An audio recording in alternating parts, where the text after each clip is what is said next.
I do forgive thee, my excellent, my only hope." The princesses then revealed to Hippolita their mutual inclination for Theodore, and the purpose of Isabella to resign him to Matilda. Hippolita blamed their imprudence, and showed them the improbability that either father would consent to bestow his heiress on so poor a man, though nobly born. Some comfort it gave her to find their passions of so recent a date, and that Theodore had had but little cause to suspect it in either. She strictly enjoined them to avoid all correspondence with him. This Matilda fervently promised; but Isabella, who flattered herself that she meant no more than to promote his union with her friend, could not determine to avoid him, and she made no reply. "I will go to the convent," said Hippolita, "and order new masses to be said for a deliverance from these calamities." "Oh, my mother," said Matilda, "you mean to quit us. You mean to take sanctuary, and to give my father an opportunity of pursuing his fatal intention. Alas! on my knees I supplicate you to forbear. Will you leave me a prey to Frederic? I will follow you to the convent." "Be at peace, my child," said Hippolita. "I will return instantly. I will never abandon thee until I know it is the will of heaven, and for thy benefit." "Do not deceive me," said Matilda. "I will not marry Frederic until thou commandest it. Alas! what will become of me?" "Why that exclamation?" said Hippolita. "I have promised thee to return—" "Ah, my mother!" replied Matilda, "stay and save me from myself. A frown from thee can do more than all my father's severity. I have given away my heart, and you alone can make me recall it." "No more," said Hippolita. "Thou must not relapse, Matilda."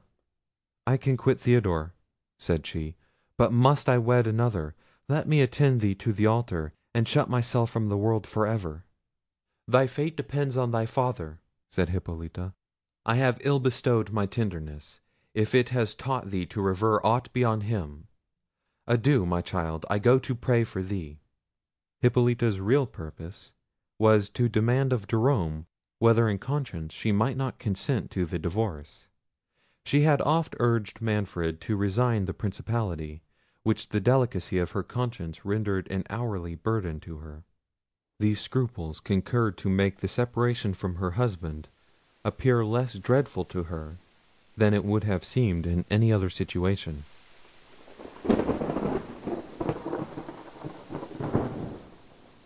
Jerome, at quitting the castle overnight, had questioned Theodore severely why he had accused him to Manfred of being privy to his escape. Theodore owned it had been with design to prevent Manfred's suspicion from alighting on Matilda, and added, the holiness of Jerome's life and character secured him from the tyrant's wrath. Jerome was heartily grieved to discover his son's inclination for that princess, and leaving him to rest, promised in the morning to acquaint him with important reasons for conquering his passion. Theodore, like Isabella, was too recently acquainted with parental authority to submit to its decisions against the impulse of his heart. He had little curiosity to learn the Friar's reasons, and less disposition to obey them.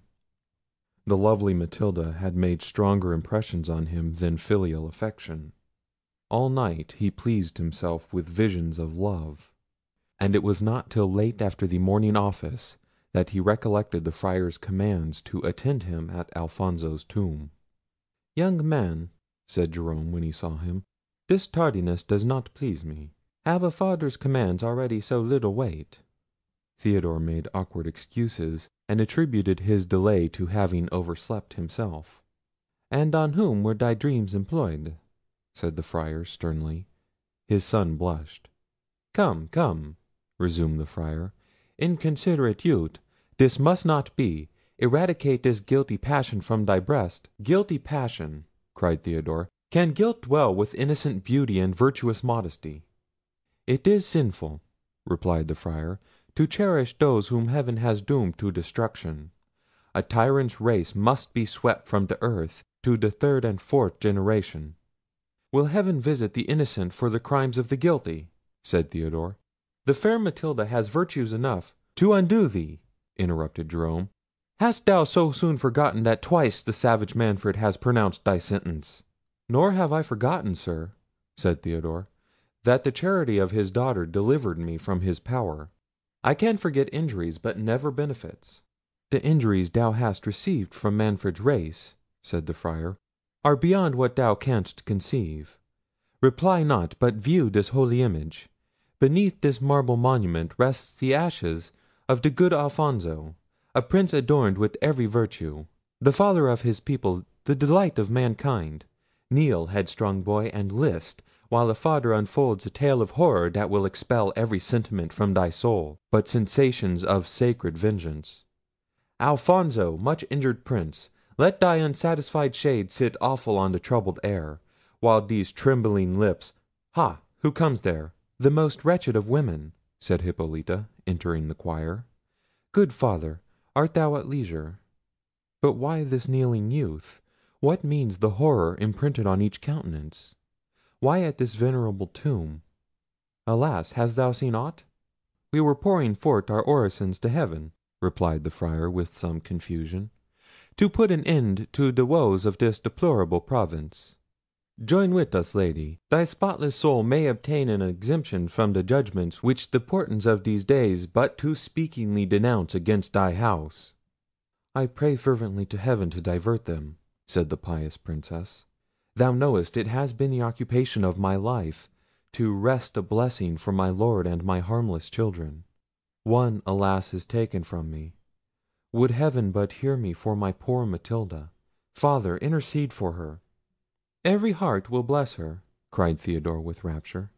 "Be dumb, rash youth," said Jerome; "and thou, fond Princess, contend not with the powers above. The Lord giveth and the Lord taketh away. Bless his holy name, and submit to his decrees." "I do most devoutly," said Hippolita. "But will he not spare my only comfort? Must Matilda perish too? Ah, Father, I came—but dismiss thy son. No ear but thine must hear what I have to utter." "May heaven grant thy every wish, most excellent Princess," said Theodore, retiring. Jerome frowned. Hippolita then acquainted the Friar with the proposal she had suggested to Manfred, his approbation of it, and the tender of Matilda that he was gone to make to Frederic. Jerome could not conceal his dislike of the notion, which he covered under pretence of the improbability that Frederic, the nearest of blood to Alfonso, and who was come to claim his succession, would yield to an alliance with the usurper of his right. But nothing could equal the perplexity of the Friar, when Hippolita confessed her readiness not to oppose the separation, and demanded his opinion on the legality of her acquiescence. The Friar caught eagerly at her request of his advice, and without explaining his aversion to the proposed marriage of Manfred and Isabella, he painted to Hippolita in the most alarming colours the sinfulness of her consent, denounced judgments against her if she complied, and enjoined her in the severest terms to treat any such propositions with every mark of indignation and refusal.